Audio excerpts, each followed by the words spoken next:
Estaba extendiendo el brazo para saludar al doctor Rafael Radie. ¿Qué tal, doctor? ¿Todo bien? ¿Qué tal, Jorge? Buenas noches para ti, saludos a todo el equipo de periodistas. Tercer año consecutivo que los visito, lo cual es una alegría. Para nosotros también, es un honor. Yo les decía, doctor en medicina y doctor en ciencias biológicas. Es presidente de la Academia Nacional de Ciencias del Uruguay, profesor titular de Bioquímica de la Facultad de Medicina, director del Centro de Investigaciones Biomédicas de la Universidad de la República, miembro de la Academia Nacional de Medicina. Es el primer uruguayo miembro internacional de la Academia Nacional de Ciencias de los Estados Unidos. Y como todos saben, todos lo recordamos, allí se hizo muy popular seguramente, ex coordinador del GACH. ¿Se sintió eso, la popularidad, lo que significó la exposición pública a lo largo de ese tiempo realizando la tarea de coordinador del GACH? Sí, fue sorprendente por momentos, mayoritariamente fue muy lindo apreciar que distintas personas de la sociedad, de distintos estratos sociales, culturales, de Montevideo, del interior, se acercaban a los miembros del GACH expresando su alegría, su confianza, la seguridad que nos decían que el grupo transmitía en relación a las conductas a tomar. Y bueno, siguen apareciendo mensajes y conversaciones muy amistosas en ámbitos muy diferentes, desde la calle hasta, digamos, un gimnasio, hasta una cancha de fútbol, hasta un restaurante, de forma que ha sido una experiencia sorprendente por ese lado, muy gratificante, y creo que fue parte de la fuerza que tuvo el equipo para mantenerse junto y sosteniendo la actividad durante tantos meses. Así que en buena parte el equipo se mantuvo sostenido gracias a esa fuerza que nos transmitía la población. ¿Se sintió el cambio de vida? Porque debe haber sido muy absorbente la tarea como integrante del GACH, como coordinador del GACH, y luego sentir la sensación de que se vuelve, no sé si a la vida diaria, común, habitual, pero sí a un estado totalmente diferente al que se vivió durante meses. Sí, a mí en lo personal me llevó mucho tiempo el aterrizaje de aquella situación tan turbulenta, desafiante y demandante que tuvimos. Me costó muchos meses volver a un cierto nivel de paz y tranquilidad para poder desarrollar las cosas a las que me he dedicado siempre, que son la creación científica, la creación de conocimiento, dirigir las tesis, interaccionar con colegas, dar clase. Eso me llevó bastante tiempo. Conversando con un querido amigo español, me nombraba el último libro de Antonio Muñoz Molina, que dice: ¿volver a dónde? Entonces, había que volver a algún lado, que era distinto al que habíamos dejado, pero ese aterrizaje era en otro lugar distinto al del RADI de 2020. Sí. Y bueno, eso lo he vivido, lo he procesado, he reflexionado mucho. Y diría que ahora estoy sí en una zona de vuelta de confort, disfrutando mucho de lo que hago, pudiéndome concentrarme en forma completa en los asuntos que me abocan de la tarea científica y académica, pero llevó tiempo y esto es como que fue una ultramaratón. Después de eso uno queda golpeado por todos lados y muy cansado, lleva un tiempo recuperarse, pero bueno, lo hemos logrado y ahora sí, ya totalmente reincorporado, sobre todo mentalmente, porque nunca estuvimos lejos físicamente, pero la concentración que se necesita para la tarea que nosotros desarrollamos ahora está full en los temas científicos que me abocan. Claro, mencionaste a Antonio Muñoz Molina, para mí el más importante de los escritores iberoamericanos actuales. Exacto. ¿No? De los Sí, que sí. están vivos. Sin duda. Gran candidato al premio Nobel, además. Debería ser más conocido en Uruguay, además porque escribió un libro sobre Onetti. Exacto, y de hecho este último libro que sacó, Volver a dónde, no está disponible todavía en Uruguay, o no lo estaba hasta hace algunas semanas, y de hecho tengo la promesa de mi amigo español, al que veré en unos meses, que me estará esperando ese libro para ofrecérmelo, que sé que es un libro que trata de estos temas, es decir, cómo volver a un lugar que en realidad ya no es el mismo que fue en la prepandemia. Sí, ¿y tú has vuelto realmente a al lugar que te precedió a la pandemia? Algo has dicho, pero... Sí, lo estoy logrando. Sobre todo estoy sintiendo cada vez más satisfacción y regocijo en las tareas cotidianas que yo desarrollo. Y eso es una buena señal. Es una señal de que estoy volviendo a un lugar que es el lugar donde me siento más feliz en mi tarea profesional y académica, donde creo que puedo incidir más en la realidad más cercana que me rodea, más allá de lo impresionantemente lo que significó desde el punto de vista del crecimiento personal la experiencia del GACH, pero sí, yo diría que sí, que estoy recobrando eso y nunca quise perder ese vínculo directo con la facultad y los estudiantes y los que hacíamos, así que en aquel momento eran como dos trabajos en uno, pero bueno, ahora ya mucho más tranquilo y ya pensando en futuros proyectos. Bien, pero también como padre y como abuelo, seguramente la vida ha cambiado. Claro, sí, tengo dos hijas, una de las cuales ya tiene sus dos primeros hijos, por lo tanto desde hace algunos años me estrené como abuelo de Felipe. ¿Hinchas de Liverpool? Bueno, no, en realidad el padre de ellos es un hincha de uno de los cuadros grandes y rápidamente los hizo socios, pero de todas formas hemos acordado que vamos a ir a Belvedere y de hecho yo ya al grande Felipe lo he llevado a la cancha de Liverpool. En un momento la directiva me otorgó un homenaje en cancha, sí, en un partido de Nacional contra Liverpool a fin del año pasado y bueno, mi nieto mayor fue y así que es como su segundo equipo que sigue. Y es Él va a decidir con el tiempo. Él va a decidir con el tiempo, aunque quedó un poco signado por esa membresía prácticamente al nacimiento de uno de los grandes. Sí, pero es lindo también que los hijos continúen de alguna manera en el fútbol, ¿no? En el fútbol, estoy hablando del fútbol. En el fútbol el gusto del padre o de la madre, porque eso significa momentos de familia. Mucho. Mucho. Observando deporte, ¿no? Mucho. Y yo tengo el caso de lo que he compartido con mi padre, Alberto, con el que todavía seguimos yendo a la cancha y pensando que hace ya más de medio siglo que vamos juntos a la cancha a ver a Liverpool, a ver la selección.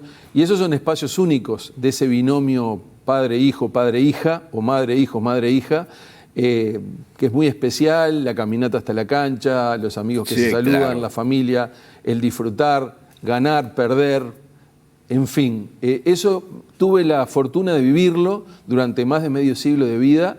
Recuerdo partidos empapándonos juntos cuando yo tendría 8 o 10 años, hasta partidos más recientes cuando Liverpool se consagra campeón de alguna copa. Entonces, ese medio siglo más de cosas juntos que hicimos con mi padre, al que afortunadamente todavía lo tengo y lo disfruto, es algo que es intransferible y como tú decís, seguir ese camino juntos, si es posible, es algo muy lindo a compartir en distintos momentos y etapas de la vida. Qué goce, ¿no? Barrio Belvedere, por lo tanto montevideano, familia clase media, gente trabajadora, varios hermanos, ¿cuántos son? Que no me acuerdo. Somos tres. Somos tres. Yo soy el mayor, mi hermano Jorge me sigue. El piloto. Que es el presidente del Aeroclub del Uruguay, ha hecho una carrera en electrónica, pero ahora está dedicado a la instrucción de vuelo y a dirigir el Aeroclub del Uruguay. Y mi hermana menor, que es Alicia, que se dedica al rubro gastronómico, tiene una cafetería de especialidad en el Prado. Exactamente, podés nombrarla. Porque bueno, es una... Cafeto Prado. Exactamente, es un lugar precioso. Sí. Ahí muy cerca de la residencia de Suárez, está media cuadra. Exacto. En dirección hacia Boulevard Artigas, diríamos, exacto, ¿verdad? Sí, sí. Es un lugar que se disfruta mucho, realmente, cuando uno va. Rafael Radi, para la gente del barrio y para la familia es el Beto, porque el segundo nombre es el nombre de tu padre, ¿verdad? Alberto, exacto. Sí, y además es interesante porque solo en ese contexto me conocen con ese sobrenombre, pero cuando me dicen Beto ya sé que es alguien muy cercano a los Radi, de la familia y de Belvedere o de Liverpool. está reservado como para ese núcleo. Sí, yo les recordaba la última vez que creo que estuvimos conversando, que además Rafael o el Beto hizo su carrera, entre otras cosas, ayudándose también siendo profesor de guitarra y de inglés. Sí. Jugaba el básquetbol en Liverpool, pero ahí supongo que no había dinero. Habían muy buenos jugadores en esa época, algunos de los jugadores llegaron a la selección nacional, pero la época de Liverpool, del básquetbol y también del fútbol, que fue más corto, pero tanto básquetbol como fútbol, fue una época muy linda de Belvedere, donde además estaba el carnaval de Liverpool. De hecho, el carnaval de Liverpool era claro, el que financiaba el básquetbol. Sí. Entonces, cuando eso fue todo un proceso, y ahí... En la cancha de básquetbol. En la cancha de básquetbol de Liverpool, sí. la que da Julián Laguna, y bueno, eso era una convocatoria multitudinaria de todo el barrio y los alrededores durante todo febrero. Fui varias veces ahí. Así que un recuerdo excepcional tenemos todos los que hemos vivido ahí, de aquella época, de los carnavales en la cancha de básquetbol de Liverpool, y pasamos por todas esas etapas y bueno, han quedado relaciones humanas muy cercanas, y hay un grupo al que me invitan frecuentemente, que se reúnen todos los viernes, que viene de esa raíz del básquetbol de Liverpool, y que bueno, juegan al truco, conversan, buenas comidas, y trato de acompañarlos alguna vez por mes, por lo menos. Es decir, que el científico, esa imagen que tenemos del científico, del hombre serio, ¿verdad?, que antes aparecía sobre todo como el estereotipo del hombre despeinado, con gruesos lentes, al lado de tubos de ensayos, solitario. En este caso, por lo menos, es un individuo de gustos populares también. Sí, me crié con todos esos ingredientes, en un barrio que nos daba todo, porque siempre digo que el Belvedere de la década de los 70 además tenía 2 cines, las pizzerías del barrio, el Copacabana y el Belvedere Palace, exacto, la Avenida Graciada con todo su sector comercial, el Prado muy cerca, las playas del oeste de Montevideo, Pajas Blancas, La Colorada, Punta Yeguas. Entonces vivíamos de una forma muy integrada a esa comunidad del oeste de Montevideo, pero también debo decir que siempre que llegaron los momentos, y creo que esa es una de las características del científico, cuando llega el momento de la concentración, la seriedad y la consistencia, ahí hay que realmente encapsularse, generar una profunda introspección y entrar a bucear tanto como se pueda en pos de generar nuevo conocimiento. Entonces, bueno, tengo espacios muy protegidos dentro de mi día y de mi semana para poder estudiar y crear y aportar, y otros espacios que son más lúdicos, y trato de ser muy organizado en ese sentido de cuándo va una cosa y cuándo va la otra cosa. No sé si es lo mejor, pero a mí me funciona. ¿Era un mundo mejor aquel, Rafael? Yo creo que era un mundo, en algún sentido, que nos permitía ser un poco más humanos. Creo que nos permitía tener un poco más de tiempo para conversar, dependíamos menos de la tecnología y de las máquinas, estábamos mucho más al aire libre, jugábamos en la calle, jugábamos en la vereda. Hoy pensar en un trompo, en una payana, en un cordoncito, para las nuevas generaciones de chiquilines es algo bastante difícil, por lo menos en la mayor parte de Montevideo. Yo creo que esa vida en sociedad, al aire libre, con mucho menos miedo, pudiendo transitar las calles sin que nuestros padres estuvieran preocupados excesivamente, creo que era algo muy bueno y que en lo personal lo añoro mucho. En ese sentido creo que hay cosas que mejoraron, otras que no, pero creo que hay una parte que sería bueno rescatarla, aquella vida en comunidad, aquella vida donde el barrio realmente era una comunidad y donde se vivía mucho más puertas abiertas, con navidades donde todos los vecinos visitaban a los otros vecinos. Eso yo lo añoro, me parece que es un valor que hay que intentar recuperar, y reivindico hoy unos conceptos de urbanistas nuevos que he aprendido inclusive de mi hija mayor. Está bueno cuando los hijos empiezan a enseñarle a los padres, claro, que es la ciudad de los 15 minutos, ¿no, verdad? Es decir, la ciudad de los 15 minutos es aquella ciudad que en un desplazamiento de 15 minutos me da todo. en algún sentido yo voy para atrás y digo, bueno, eso es lo que era Belvedere, Prado, Paso Molino. Era la ciudad, para mí era la ciudad de los 15 minutos. Claro. La educación, lo lúdico, el fútbol, en fin, son tensiones, todo tiene cosas buenas y malas, pero creo que no debemos perder el hecho de la vida en sociedad, la vida en comunidad, el diálogo y también la vida al aire libre, que creo que la pandemia nos demostró que es una de las grandes formas de evitar, entre otras cosas, los lugares hacinados, los contagios y una mejor calidad del aire. Sí, el Negri Azul, los Masones, el bar de vida. Estoy tratando de recordar el bar ahí en la curva, concretamente, que se toma Carlos María Ramírez. Eran los lugares donde la gente... ¿Te acordás del nombre? Sí, el bar que tú decís es el de Carlos María Ramírez y Agraciada. Y Agraciada, sí. Que no está más, creo. No está más, tampoco está más la calle Yupes con su bulevar, que era la raya al medio, ahora la calle Yupes es una calle más. Sí. Eso fue una intervención de los ingenieros viales que habrán mejorado la circulación, pero empeoraron mucho lo que se ve de esa entrada al bulevar del barrio, que era la calle Yupes. Mantiene muchas cosas Belvedere, creo que es de los barrios que se ha mantenido en el tiempo y cuando juega Liverpool, sea sábado o domingo, el barrio se para y va a la cancha. Sí, cosas que están pasando. Liverpool y la murga de Belvedere, concretamente la sede de Liverpool, salía Araca Lacana, exactamente. De Catusa Silva. De Catusa Silva, esa era bien una murga de Belvedere. ¿Te subiste alguna vez al camión? No, no me subí al camión, pero supe ir mucho a los tablados y también cuando éramos muchachos desfilar en los corsos barriales.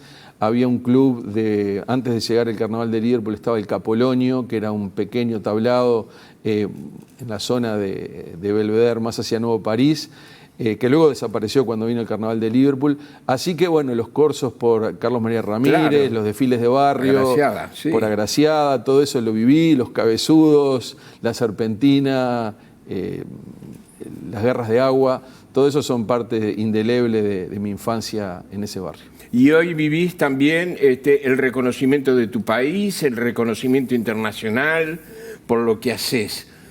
¿Cómo se pega ese salto de un hogar de clase media? Es la típica historia del Uruguay de antes, ¿no? No sé si hoy sigue siendo así, cada cual que lo reflexione. Una persona de clase media da un salto y llega a ser una personalidad. Me cuesta decírtelo porque sé que no te gusta, pero ¿cómo se pega eso? ¿Cómo se hace eso? ¿Cómo se produce eso? ¿Cómo se puede recuperar eso? Porque en muchos hogares de clase media eso se ha perdido totalmente. En lo personal, yo lo fui viviendo como un increscendo progresivo, donde yo iba pasando etapa tras etapa. Creo que algo que vivimos en aquella época, por la educación que recibimos también de un colegio, que es el Colegio San Francisco de Asís, que estaba muy inserto en la comunidad de Belvedere y de Nuevo París, como que nosotros sentíamos que teníamos el campo abierto para avanzar. Uh-huh. y que los límites nos enseñaron que éramos nosotros mismos. Y creo que toda esa generación fue avanzando sin demasiados complejos, porque notoriamente teníamos muchas limitaciones, pero creo que las limitaciones no era algo que nos preocupara demasiado.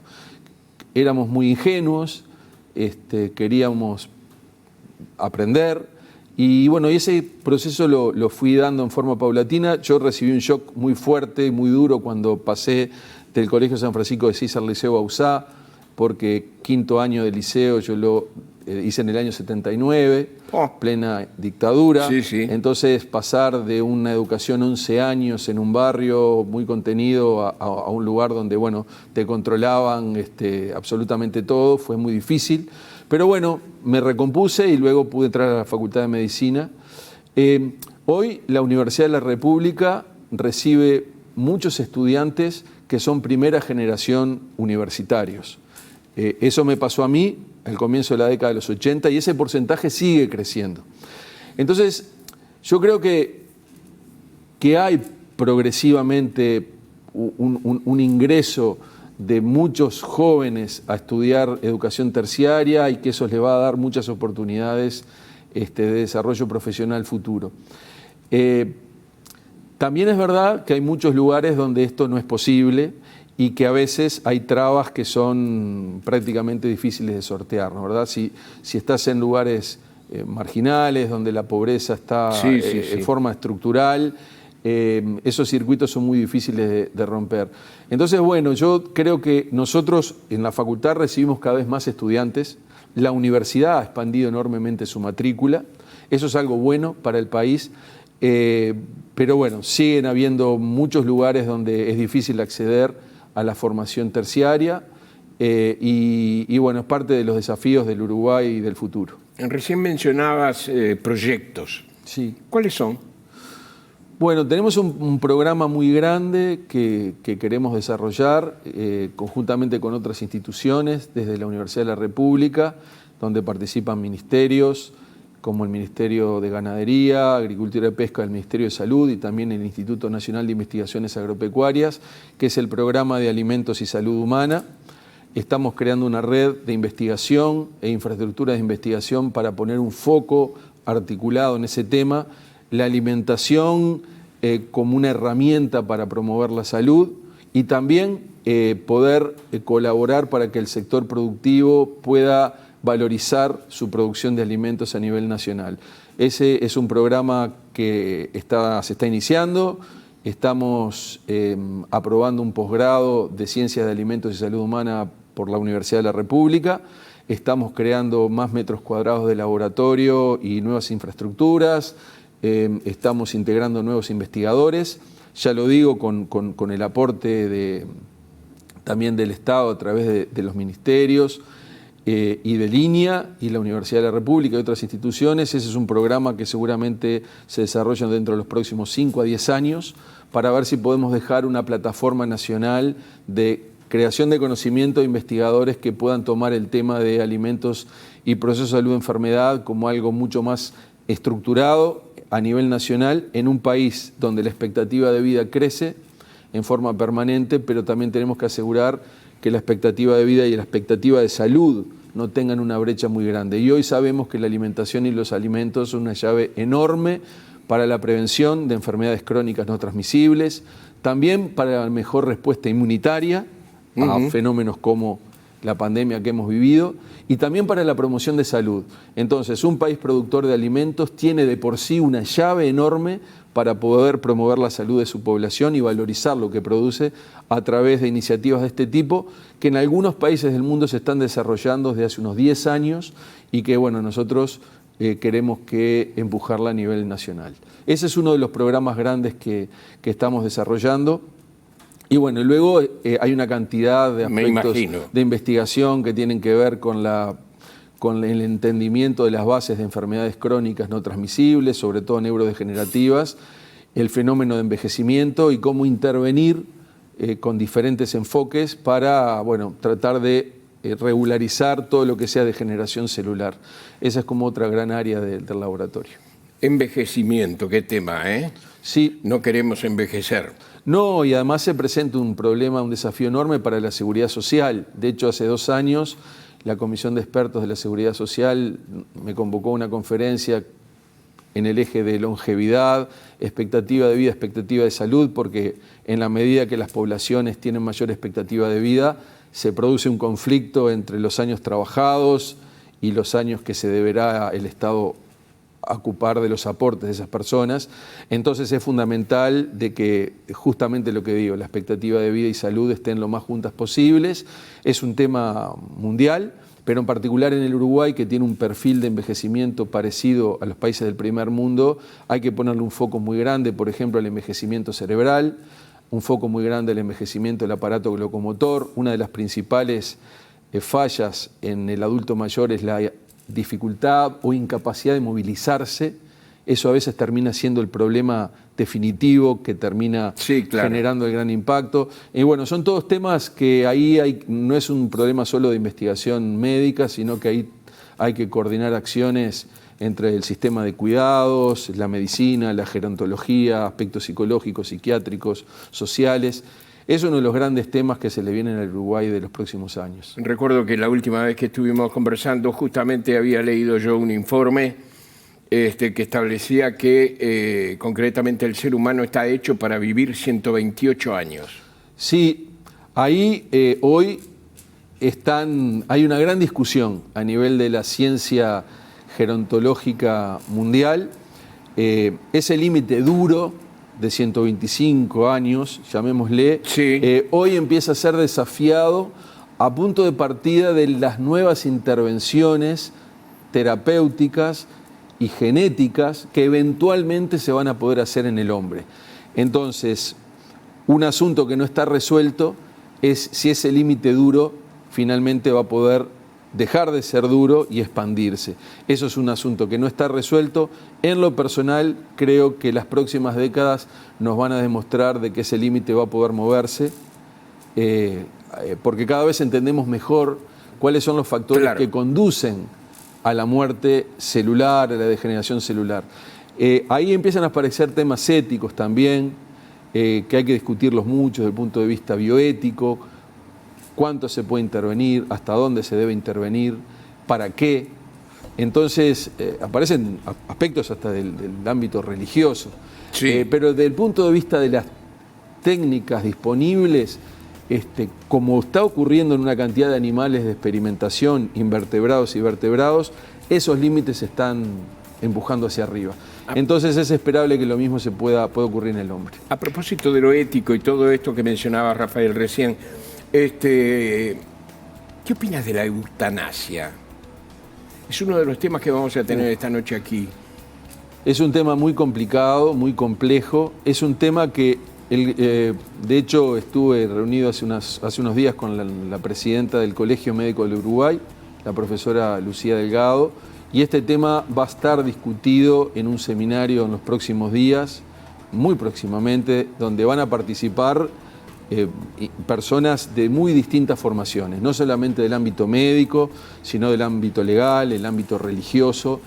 Es decir, no se puede dar una respuesta blanco-negro, hay que definir una cantidad de conceptos. Lo que es claro es que la medicina debe acompañar todo lo posible a la persona para que no tenga sufrimiento y tenga la mejor calidad de vida posible hasta las etapas finales. Luego, a partir de ahí, eso es una discusión a dar. Hay que ser muy fino en esa discusión, porque esas decisiones, tomar esas decisiones es muy complicado, y hay que mirar tanto asuntos que tienen que ver con la persona que está padeciendo una enfermedad, como el profesional que tiene que actuar sobre esa enfermedad, como la familia y el resto de la sociedad. Entonces, yo diría en este momento que es muy importante analizar la situación, dar esa discusión, y luego esto debe ser resuelto a nivel del Parlamento, porque esto trasciende mucho la medicina. Una cosa es lo que las herramientas médicas permiten hacer, y otra cosa, qué es lo que como sociedad estamos dispuestos a aceptar y tolerar. Y eso es un tema de nuestros tiempos. Rafael, y a la audiencia, perdón por el tuteo, tuteo público, que no debe ocurrir en estos casos, por lo menos no suele hacerlo, pero me era inevitable, prácticamente iba a salir el vos y el tú, de alguna manera, el Paso Molino y Belvedere en el pasado, de alguna manera nos une, ¿no? El Río de Oro. Exactamente. Agraciada de Carlos Meyer Ramírez. Exactamente. La seguimos en otra ocasión. Te agradezco mucho, me quedo con muchas ganas de seguir hablando contigo. Tenés muchas cosas para decirnos y nosotros queremos aprender mucho de personas como tú y como toda la gente, ¿verdad?, que estuvo allí en el GACH en su momento. Y bueno, quedan cosas pendientes. Sí, creo que tenemos que aprovechar en la medida que la situación se mantenga controlada y que las fases finales, esperemos, de la pandemia se vayan aproximando, darnos un lugar a la reflexión de cuánto contribuyó la ciencia, cuál es el rol de la ciencia en la gestión de la pandemia y qué futuro queremos para ella como sociedad. Creo que eso es uno de los grandes temas a pensar y reflexionar en este año y los años venideros. ¿Te animás en 30 segundos? Hablaste de la pandemia en el pasado, se está hablando de una cuarta ola. Sí, en realidad es claro que hay que diferenciar entre lo que es la pandemia y la emergencia. Hoy Uruguay está fuera de la emergencia porque no hay una situación de descontrol. En ese mosaico de situaciones mundiales, Uruguay está en una muy buena posición. Lo que pasa es que la pandemia es un fenómeno mundial y la pandemia continúa. De hecho, la pandemia está teniendo alrededor de 600.000 casos por día hoy. Sí. El número de muertes está bajando, pero hay factores que son de muy difícil predicción, como es si van a aparecer o no nuevas variantes. De hecho, hay subvariantes de Omicron que están apareciendo a nivel mundial y que están empujando la transmisión. Por eso se habla de una cuarta o quinta ola en muchos países. Es probable que Uruguay en algún momento empiecen a aumentar los casos, pero hay que ver si eso realmente impacta en hospitalizaciones y muertes. Pero de todos modos hay que pensar que infectarse no es algo que esté muy bueno, porque hay algunas personas que desarrollan pocos síntomas, pero a la larga desarrollan el COVID prolongado. Entonces yo diría que mantengamos una actitud prudente, sigamos manteniendo un nivel de inmunización alto, sobre todo en las poblaciones vulnerables, los mayores y las personas que son obesas, diabéticas, hipertensas. Sepamos que la persona que tenemos enfrente puede ser una persona vulnerable, entonces tengamos una actitud prudente porque el partido no terminó, más allá de que en este momento, en ese mosaico de situaciones, Uruguay ciertamente está muy bien posicionado. Sí, se está retrocediendo Nueva York, Chicago, Illinois y el estado de Nueva York, tapabocas obligatorio nuevamente. Este fenómeno oscilatorio va a seguir ocurriendo durante algún tiempo más. Y bueno, ya sabemos, entendemos mucho mejor qué es lo que está pasando, pero de vuelta, el partido no está terminado y tener la actitud prudente, vigilante, tanto de las autoridades del Estado, del sistema de salud, como de nosotros como ciudadanos. Siempre es lindo conversar contigo, gracias. Un gustazo, Jorge. Y verte. Bueno, igualmente para todos Vamos ustedes. arriba. Arriba.